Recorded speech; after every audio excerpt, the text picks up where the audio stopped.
let's move on here to the Jacksonville Jaguars. This was my team, and another team that's very exciting. Of course, an interesting press conference to kick it all off. Can I get a Duval, Ange? I can't do what he said, but like a Duval. I saw the Barstool guy say he said Duval and raised eyebrows in different times. Like, it was honestly pretty impressive, pretty scary. Yeah, but of course we have learned by now not to judge a man from his opening press conference. See Nick Sirianni, Super Bowl champ. See Dan Campbell. Yep. It doesn't really matter. Let's jump into this here. I think the biggest addition to this team is going to be the loss of old boy, the GM who just survived like a cockroach. Balky. I think it's going to be massive. The kid that they got out of the Rams organization to be the offensive coordinator, who looks like he's 12. I can't remember his name. Nice young man. Yeah, very nice. Let me look it up real quick because I feel like there's a guy we need to watch here. Grant Udinsky. Okay, he looks like he's 12 years old. I heard McVay talk about this guy like he is the next coming of the great GM. I mean, this guy's supposed to be sharp as a whip. I think he's like 33 years old. Yeah, young cat. It's going to be really interesting to watch. Let's jump into it here. I think right off the bat, you gotta bring back Brendan Sheriff, and I know he's older. I know that he's probably not good. It's probably better guards you can get, but it's almost like at this point, you don't have a ton of money to spend. You have $48 million, but you have a guy here who's still playing really well, and you know what he is.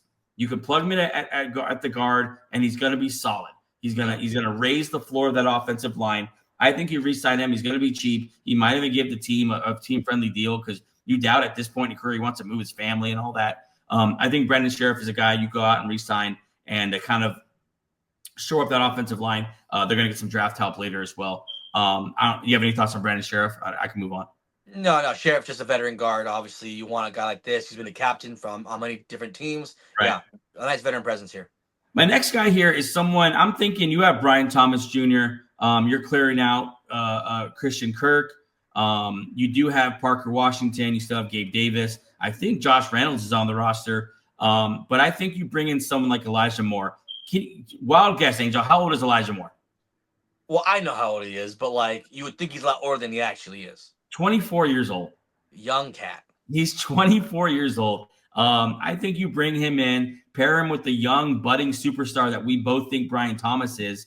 I think you have a chance here to land someone who showed out his rookie year. And I think has just dealt with bad luck ever since then. I don't think that type of player just all of a sudden forgets how to play football. I think he's still got it. We've seen flashes of it. I think you put him in Jacksonville with Trevor Lawrence and Brian Thomas and give him a real role here as someone who can grow into that number 2. I don't think you hand it to him. But I think Elijah Moore is a guy here worth taking a shot at.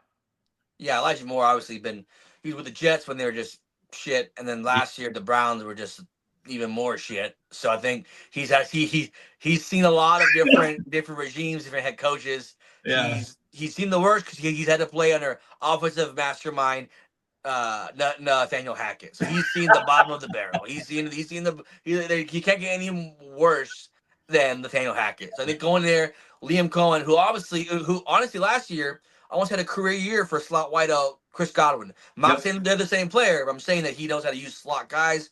Nice system fit here. Yeah, it goes from Hackett to Deshaun Watson. Just the ultimate bad luck. Yeah. 2 of the worst guys in NFL offensive rooms the last couple of years. Yeah, I think, and that's also a good point too about what Liam Cohen did with Chris Godwin.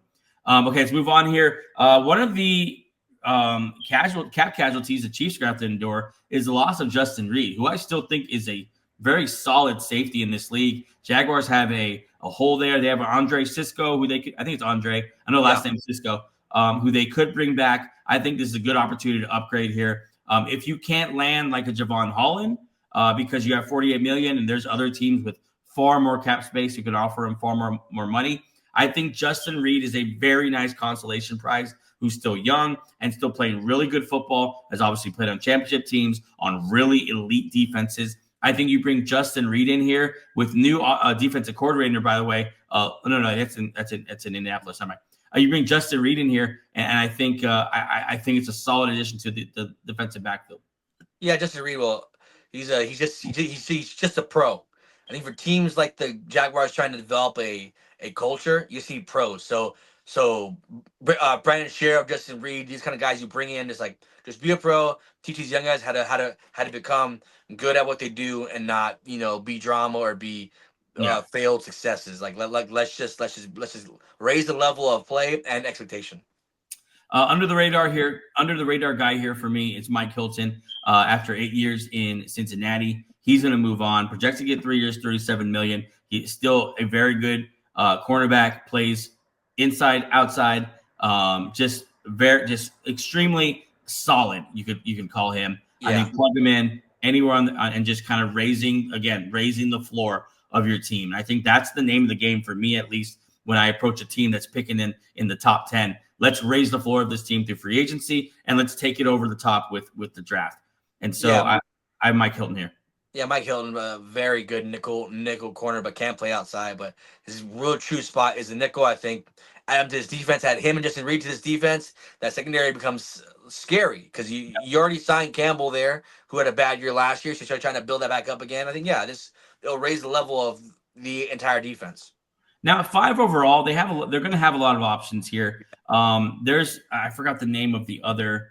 It's like Memby or something like that. No, the other guy in the draft this high. He's kind of shooting up the draft boards because of the combine, and Will Campbell's kind of falling because of the short arms things and all that. I just don't really care about that. And you got to imagine last year. Do you remember the guy who we were talking about at short arms? I don't know if we're going to pay him. Tristan Wirfs over in Tampa Bay. I think Liam Cohen pretty well.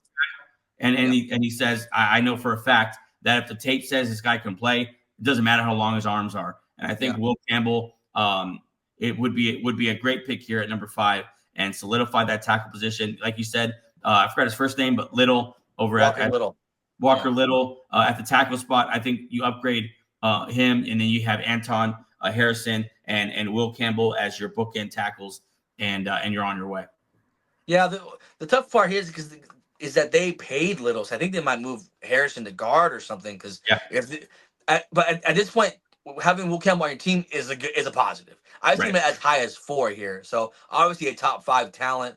Put him in here on the Jaguars, get him out there on the offensive line, get a nice easy pocket to work with for Trevor Lawrence. Yeah, obviously this would make that great pick.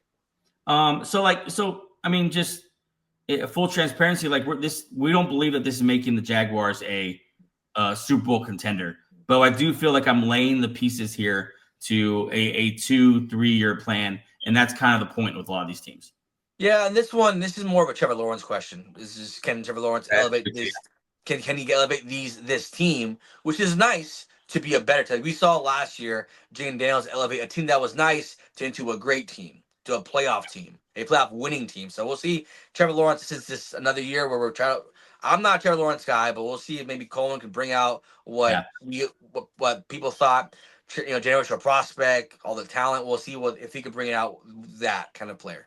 I think this is the last year I'm gonna give to Trevor Lawrence. I think if it doesn't get it done this year with Liam Cohen, I think I'm gonna be 1 foot out the door on Trevor Lawrence.